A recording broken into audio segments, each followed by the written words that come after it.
আজকে অঙ্ক পরীক্ষা। সকালবেলা স্কুল বাড়ি থেকে খাওয়া দাওয়া করে স্কুলে গেছে, অঙ্ক পরীক্ষা দিছে। হওয়ার পরে পরীক্ষা দিয়ে যখন বাড়িতে চলেছিল তখন এই বাইক গতিবেগে, প্রচণ্ড গতিবেগে বাইকটা হের উপর দিয়ে চালাই নিয়ে গেছে, ফালাই দিয়ে সে বাইক পড়ে গেছে।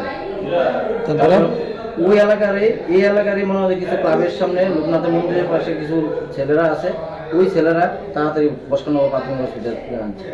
আনার পরে ওখান থেকে জীবিত রাখা হয়েছে। কি নাম বাচ্চা? তন্ময় বণিক। বয়স কত? 11 বছর। কোন ক্লাসে পড়ে? ক্লাস 6। কোন স্কুলে? বসকানগর বিদ্যাপতি। বাড়ি? বসকানগর।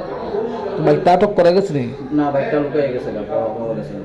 এখানে কি এরকম অ্যাক্সিডেন্ট প্রায় সময় হইতেছে? প্রায় সময়ই অ্যাক্সিডেন্ট হয়, কিন্তু বাইক প্রচুর গতিবেগ। আর স্কুল চলাকালীন ওইখানে কোনো পুলিশের ব্যবস্থা নেওয়া হয় না। এই ছোটো ছোটো বাচ্চারা যাইতেছে, কোনো পুলিশ থেকে কোনো কিছুই ব্যবস্থা নাই। যে পুলিশরা যদি বাইরে অনেক সময় বাইকটি একটু আস্তে ধীরে আইয়ে যায়, কিন্তু পুলিশেরও কোনো কিছু তার নেই। এখন অবস্থা কিরকম? ডাক্তার কি আশঙ্কাজনক অবস্থা। কোন জায়গাতে লাগছে শরীরের? হয়তো কোমরে চোট পাইছে, দুনো পায়ে চোট পাইছে। পুলিশে জানাইছে না ঘটনা? পুলিশের জানানোর সময় যাবেননি পুলিশের? যাইতে পারে।